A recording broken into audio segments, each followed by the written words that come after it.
राम राम किसान भाइयों, मैं नितिन फिर से हाजिर हूँ आपके अपने चैनल नितिन देओल में।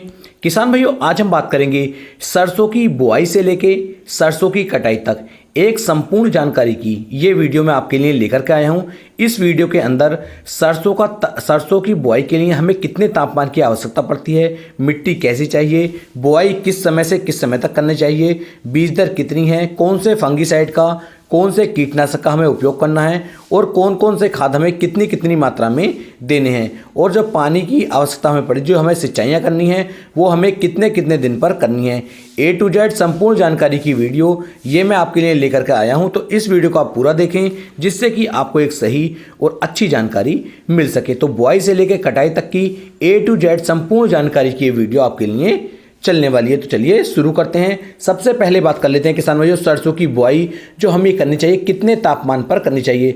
तो हमेशा ध्यान दें, यदि तापमान 25 डिग्री सेल्सियस से 30 डिग्री सेल्सियस के आसपास है तो ये सरसों की बुआई के लिए एक उपयुक्त तापमान रहता है। बात करें किसान भाइयों उपयुक्त मिट्टी की कि सरसों की बुआई के लिए सबसे उपयुक्त मिट्टी कौन सी मानी जाती है, तो जो हमारी दोमट मिट्टी होती है, दोमट मिट्टी सरसों की बुआई के लिए सबसे ज़्यादा उपयुक्त मानी गई है। बुआई के यदि सही समय की बात करूं तो 15 सितंबर से लेकर के 10 नवंबर 15 नवंबर तक भी यदि इसकी बुआई आप करेंगे तो अच्छी पैदावार ये आपको निकाल करके दे देती है। बात करते हैं बीज दर की कि 1 एकड़ के लिए हमें कितने बीज की आवश्यकता पड़ती है। यदि आप किसान भाइयों मशीन के द्वारा बुआई करते हैं तो 1 किलोग्राम प्रति एकड़ के हिसाब से बीज की आवश्यकता आपको पड़ेगी। बिल्कुल सही बीज ही आपके लिए रहेगा। और यदि आप छिटक विधि के द्वारा बुआई करते हैं तो लगभग 1.25 किलोग्राम प्रति एकड़ के हिसाब से आपको बीज की जो है चयन करना चाहिए। बात करते हैं खेत की तैयारी की कि खेत की तैयारी हमें कैसे करनी चाहिए। तो सबसे पहले किसान भाइयों आपको जो है लगभग 150 से लेके 160 कुंटल जो गोबर की सड़ी हुई कंपोस्ट खाद होती है उस खाद को अपने खेत के अंदर डाल करके कम से कम 2 बार गहरी जुताई आपको करनी चाहिए, जिससे कि जो गोबर की खाद थी वो खेत के अंदर अच्छी तरीके से मिल जाए। उसके बाद किसान भाइयों रूटावेटर की सहायता से या फिर टिलर की सहायता से आपको अपने खेत की अंतिम जुताई करने के बाद अपने खेत को तैयार करना चाहिए। तो इस तरीके से किसान भाइयों आपका जो खेत है वो समतल भी हो जाता है और खेत आपका सरसों की बुआई के लिए तैयार भी हो जाता है। अब बात करते हैं किसान भाइयों बीज शोधन की कि बीज का शोधन हम किस तरीके से कर सकते हैं। तो बीज शोधन के लिए आप या तो मेटल एक्सिल जो हमारा 1.5 ग्राम आप ले सकते हैं, जिसकी मात्रा 1 किलोग्राम बीज के लिए आपको 1.5 ग्राम मेटल एक्सिल लेना होगा। या फिर किसान भाइयों जो हमारा कार्बनडाजिम 12% और मैनकोजेब 63% में आता है, इसकी मात्रा आपको लेनी है 3 ग्राम, और 3 ग्राम लेने के बाद इसे आप 1 किलोग्राम बीज इससे उपचारित कर सकते हैं। तो इन दोनों में से किसी भी एक से आपको बीज उपचारित करना है, क्योंकि बीज उपचारित करना किसान भाइयों सबसे ज़्यादा बेहद जरूरी रहता है। अब बात करते हैं बीज की कि हमें कौन सी सरसों की बीज लेना चाहिए, क्योंकि किसान भाइयों सरसों के बीज के ऊपर भी चर्चा होनी आवश्यक है। इससे पहले कई सारी वीडियो में सरसों के बीज के ऊपर बना चुका हूं, जो उन्नत किस्मों के ऊपर बना चुका हूं, लेकिन फिर भी मैं यहां पर आपको बता देता हूं। यहां पर किसान भाइयों आप जो है पायोनियर की 45S46 का चयन कर सकते हैं, या फिर बायर की प्रो एग्रो 5222 का उपयोग कर सकते हैं, या फिर किसान भाइयों जो हमारी SVJ 64 आ रही है आप इसका उपयोग भी कर सकते हैं, या फिर SVJH 84 का उपयोग भी कर सकते हैं, या फिर किसान भाइयों आपके क्षेत्र के अंदर जो सबसे अच्छी प्रचलित किस्मों, जिस किस्म पर आप भरोसा करते हो, जिस वैरायटी पर आप भरोसा करते हो, आप उस वैरायटी का चयन भी कर सकते हैं। तो इस तरीके से बीज के ऊपर भी पूरी बातचीत हो जाती है। अब बात करते हैं खाद की कि कौन कौन से खाद सरसों की बुआई के समय हमें उपयोग में लाने चाहिए। तो इसके लिए किसान भाइयों आपको सिंगल सुपर फास्फेट की मात्रा 100 किलोग्राम प्रति एकड़ के हिसाब से लेनी चाहिए, जबकि इसके अंदर आपको यूरिया की जो मात्रा है वो लेनी है लगभग 35 किलोग्राम प्रति एकड़ के हिसाब से। म्यूरेट ऑफ पोटास का भी यहाँ पर बहुत ज़्यादा अहम रोल किसान भाइयों आपको देखने को मिल जाएगा। तो म्यूरेट ऑफ पोटास की जो मात्रा आप लेंगे वो 20 से लेके 25 किलोग्राम प्रति एकड़ के हिसाब से लेनी चाहिए। साथ में किसान भाइयों एक बात का ध्यान देना है कि स्टार्टिंग में ही आपको एक हल्के कीटनाशक का उपयोग करना है, जिससे कि हमारी फसल के अंदर शुरुआती 25 से लेकर 30 दिन तक कोई भी रोग हमारी फसल के अंदर ना लग सके। तो इसके लिए आप रिजेंट ले सकते हैं 4 से लेकर 5 किलोग्राम प्रति एकड़ के हिसाब से, या फिर किसान भाइयों इसकी जगह पर आप कार्टेप हाइड्रोक्लोराइड भी ले सकते हैं 4 से लेके 5 किलोग्राम प्रति एकड़ के हिसाब से। इन सबको किसान भाई अच्छी तरीके से मिलाने के बाद इनका छिड़काव आप अपनी फसल के अंदर कर सकते हैं। यदि मशीन के द्वारा बुआई करते हैं तब तो ये मशीन में डाल दिए जाएंगे, और अगर आप छिटक विधि के द्वारा करते हैं तो छिटक विधि से भी अपने पूरे खेत के अंदर एक बार पूर्व से पश्चिम और एक बार उत्तर से दक्षिण चल करके इन खादों को अपने खेत के अंदर आप डालेंगे तो पूरे खेत के अंदर एक समान रूप से ये खाद फैल जाएंगे। बात करते हैं बुआई की विधि की कि बुआई की सबसे शानदार विधि क्या है। तो लाइन से लाइन की जो हमें दूरी रखनी है वो रखनी है 30 से लेके 40 सेंटीमीटर के आसपास तक। बात करते हैं पौधे से पौधे की दूरी की, तो पौधे से पौधे की दूरी आप रख सकते हैं 10 से लेके 15 सेंटीमीटर के आसपास। तो ये तरीका आपके लिए बहुत ही बेस्ट रहेगा। दूसरा तरीका होता है किसान भाई हमारा छिटक विधि। तो छिटक विधि के द्वारा भी आप जो है इसकी बुआई कर सकते हैं, कोई भी दिक्कत वाली बात नहीं है।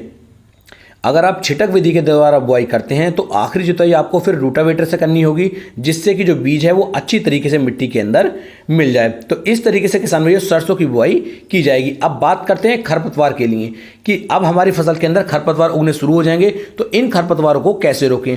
तो ध्यान देना है, बुआई करने के लगभग 24 से लेकर 36 घंटे के अंदर अंदर आपको पेंडिमेथ्रिन 30% इसी में जो हमारा फार्मूला आता है इसकी मात्रा आपको लेनी है 750 ml प्रति एकड़ के हिसाब से, और इसे लगभग 150 से लेकर 200 लीटर पानी के अंदर मिक्स करके आप इसका स्प्रे अपने पूरे सरसों के जो आपने बुआई की है इस पूरे खेत के अंदर कर देना है, जिसका जो खर्चा आपको देखने को मिलेगा वो आएगा लगभग 300 रुपये के आसपास। यदि आप ऐसा कर देते हैं, पेंडिमेथ्रिन का स्प्रे कर देते हैं, तब किसान भैया पूरे खेत के अंदर किसी भी तरह का कोई खरपतवार फिर नहीं उग पाएगा। आपके सरसों की फसल के लिए ये बेहद ज़्यादा जरूरी है।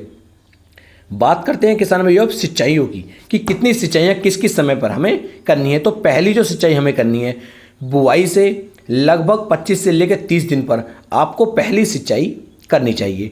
इस समय पर किसान भैया यूरिया की मात्रा आप ले सकते हैं लगभग 25 से लेके 30 किलोग्राम प्रति एकड़ के हिसाब से। साथ में किसान भाई यहाँ पर आपको सल्फर की आवश्यकता पड़ेगी। सल्फर जो हमारी दानेदार वाली होती है उस सरसों को आप ले सकते हैं, और इसकी मात्रा 6 किलोग्राम प्रति एकड़ के हिसाब से किसान भाइयों आपको लेनी है, और इन दोनों को मिक्स करके आप इनका छिड़काव अपने सरसों की फसल के अंदर करके उसके बाद आपको सिंचाई करनी है। यदि आप ऐसा करते हैं तो बहुत ही अच्छी तरीके से आपकी जो सरसों होगी वो शुरुआत से ही बहुत शानदार तरीके से कल्ले ट्रिलिंग बना करके चलेगी। बहुत ही ज़्यादा जमावड़ा उसके ऊपर फलियों का आपको देखने को मिलेगा, नई नई शाखाओं का निर्माण हमारी सरसों के अंदर देखने को मिल जाएगा। दूसरी जो सिंचाई किसान भाइयों आपको करनी है वो करनी है किसान भाइयों बुआई से जब हमारी फसल लगभग 50 दिन की हो जाती है उस समय पर किसान भाइयों आपको जो है एक स्प्रे करना है। तो स्प्रे जो आप यहाँ पर करेंगे इमिडाक्लोप्रिड 17.8% SL फॉर्म में जो हमारा टेक्निकल आता है इसका स्प्रे यहाँ पर आपको करना चाहिए, और इसका स्प्रे आप 1 ml प्रति लीटर के हिसाब से यदि करेंगे तो आपकी फसल के ऊपर किसी भी तरह के कीटों का अटैक फिर बिल्कुल भी नहीं हो पाएगा। और इस स्प्रे को करने के बाद आप अपनी सरसों की जो है सिंचाई फिर कर सकते हैं। अब बात करते हैं उर्वरकों की मात्रा की। उर्वरकों की जो मात्रा है वो हमें किस तरीके से ध्यान में रखनी चाहिए। तो उर्वरक जो किसान भाइयों मैंने आपको बताए हैं, यानी कि एक तो बुआई के समय पर आप खाद डालने हैं और एक पहली पानी पर आपको खाद डालने हैं, उसके बाद आपको किसी भी खाद को डालने की आवश्यकता नहीं पड़ती है। अब बात करते हैं रोगों की कि कौन कौन से रोग हमारी फसल के अंदर ज़्यादातर लगने को मिलेंगे।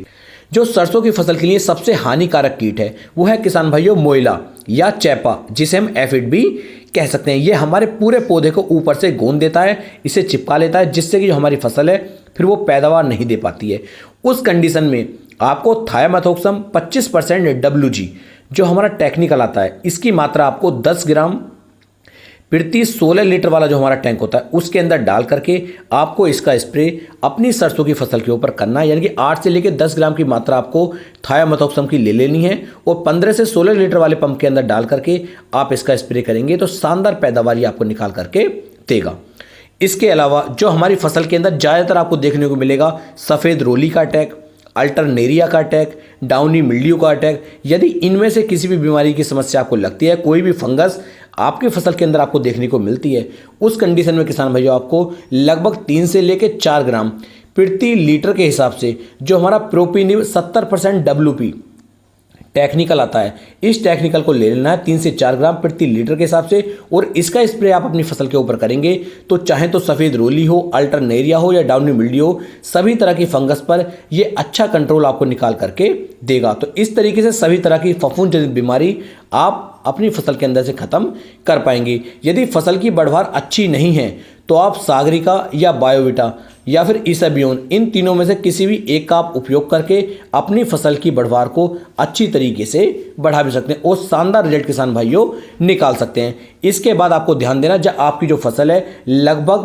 पक चुकी हो, यानी कि लगभग 50 से लेकर 60% जो बालियां हैं वो आपकी हल्की हल्की पीली सी पड़ रही हैं, तो आप समझ सकते हैं आपकी जो फसल है ये कटने के लिए अब तैयार है। तो उस समय पर किसान भाइयों आपको अपनी सरसों की फसल की कटाई करवानी चाहिए। ध्यान दें, जिन किस्मों का आप चयन कर रहे हैं वो किस्में, वो बीज तिड़कते ना हो, क्योंकि जब हमारी फसल पकने की अवधि की तरफ चलती है तो जो फलियां होती हैं वे तिड़कनी शुरू हो जाती हैं, और फलियां यदि तिड़कती हैं तो हमारी पैदावार में नुकसान देखने को मिल सकता है। तो फलियां तिड़कने से पहले ही आपको अपनी फसल की कटाई करवा करके अपने घर पर उसे ले आना है।